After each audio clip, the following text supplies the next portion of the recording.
Hasil survei sejumlah lembaga riset menunjukkan tingkat elektabilitas baca pres usungan Koalisi Perubahan Anies Baswedan terus berada di posisi ketiga dari antara dua tokoh lainnya.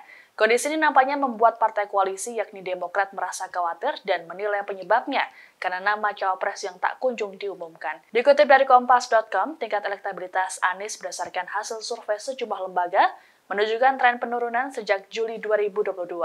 Hal ini berbanding terbalik dengan Ketua Umum Gerindra Prabowo Subianto yang terus mengalami peningkatan signifikan sejak awal tahun ini. Partai Demokrat yang merupakan anggota koalisi pengusung Anies baru-baru ini menampak gelisah dengan kondisi tersebut.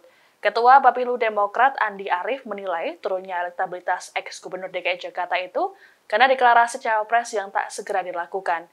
Menurut Andi, deklarasi cawapres Anies diyakini mampu mendongkrak elektabilitas. Tanya itu, Andi juga yakin begitu cawapres diumumkan, basis pemilih Anies akan langsung bergerak bersama untuk memenangkan sang baca pres. Terkait hal ini, Demokrat memunculkan sinyal akan melakukan evaluasi dukungan terhadap Anies. Sementara itu, Nasdem menilai sebaliknya. Ketua DPP Nasdem, Taufik Basari mengatakan deklarasi bacawa pres Anies harus diperhitungkan secara matang. Terkait pergerakan tingkat elektabilitas Anies, pria yang akrab disapa Tobas ini mengatakan, penyebabnya belum dapat dipastikan. Hal ini lantaran dinamika masih cukup tinggi. Hasil survei 3 lembaga menunjukkan bahwa tingkat elektabilitas Anies menunjukkan tren penurunan.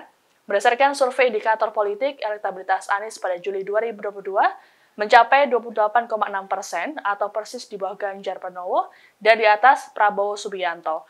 Namun angka tersebut terus turun hingga pada 30 Mei 2023 mencapai 18,9%. Sementara itu, survei dari Saiful Mujani Research and Consulting atau SMRC pada Desember 2022 menempatkan Anies pada posisi kedua dengan angka 29,9%.